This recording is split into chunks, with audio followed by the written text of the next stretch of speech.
बाहर निकलेंगे, वोट रहेंगे और वो समझ गएंगे कि एक रहे तो सेफ रहे, एक रहे तो नेक रहे। और इसकी वजह से बढ़ चढ़ के वोटिंग होगा और जो सरकार लोगों का काम करती है उसके लिए वोटिंग होगा, उसमें दो मत नहीं हो सकता। अच्छा, पिछले चुनाव में जो कुछ हुआ था वो शायद अभी भी याद होगा, लेकिन मैं अपने दर्शकों को झारखंड में भी 11 बजे तक की परसेंटेज बता दूं, और झारखंड कहीं आगे है महाराष्ट्र से।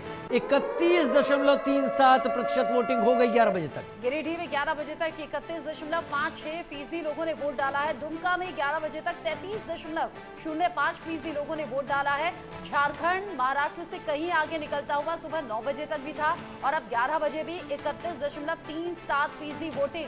ज्यादा वोटिंग होने का मतलब कई बार मामला बदल भी जाता है। लेकिन रचना, यहाँ पर ये चीज जरूर देखनी होगी, ये संथाल का इलाका है, 38%। यहीं पर बीजेपी ने डेमोग्राफी चेंज की बात को जोर शोर से उठाया था कि वहां की डेमोग्राफी चेंज करने की बात की गई।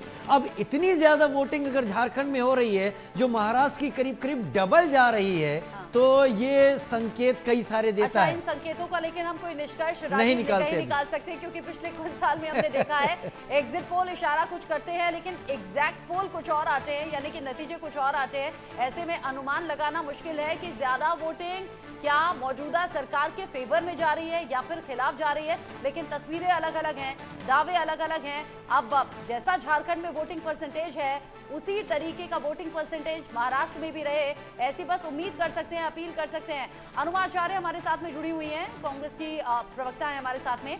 अनुमा जी, महाराष्ट्र तो नहीं इस तरीके से आगे बढ़ रहा अभी वोटिंग में, लेकिन झारखंड में अच्छी खासी वोटिंग हुई है। क्या लग रहा है, मौजूदा सरकार के समर्थन में है या खिलाफ? देखिए, झारखंड में जो भारतीय जनता पार्टी ने बटेंगे कटेंगे वहां भी करने की कोशिश की, वहां बोल दिया कि आपके यहाँ, क्या आपको मेरी आवाज अब आ रही है पूरी तरह? जी, अब आ रही है। जी, तो जो इस तरह से कह दिया कि वहां पर बहुत सारा इन्फिल्ट्रेशन हो रहा है, उन सब चीजों को हम देखेंगे ये चुनाव खारिज करेगा।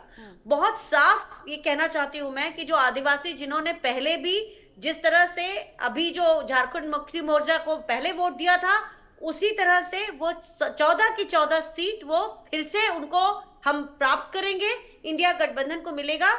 महाराष्ट्र के बारे में एक बात कहूंगी, मैं बहुत देर से सुन रही थी कि आप शिवसेना शिंदे की एक प्रवक्ता को लगातार आपने इस पूरे प्रोग्राम में 20 मिनट से ज्यादा का समय दिया है, पर मैं ये कहना चाहती हूं कि आप कैसे एफडीआई की बात कर रहे हैं, आप जो बातें कर रहे हैं वो कहीं पर भी सब्सटैंशिएट नहीं होती हैं। ठीक चुनाव के पहले 10,000 करोड़ के एक प्रोजेक्ट का ग्राउंड असणारा व्यक्ती जे डॉक्टर बाबासाहेब आंबेडकरांनी आम्हाला जे संविधानाचा हक दिला आणि ते हक बजावत असताना की आम व्यक्ती सुद्धा नवनीत राणा, जिन पर अभी पिछले कुछ दिन में हमला भी हुआ था, अलग अलग तरीके से सुर्खियों में रहती भी हैं और अभी भी वो वोटिंग के लिए लोगों को प्रोत्साहित करती रही। और अनुमा जी, आपको आखिर में मैं ये बता दूं, टेक्निकल स्नैक था, ये आप भी जानती हैं, आपकी आवाज़ ठीक से आ नहीं रही थी, बाकी गेस्ट भी हमारे साथ नहीं थे, इसीलिए शिवसेना की गेस्ट बोल रही थी। आपका शुक्रिया और बाकी सभी गेस्ट का शुक्रिया। वक्त एक छोटे से ब्रेक का हो गया है।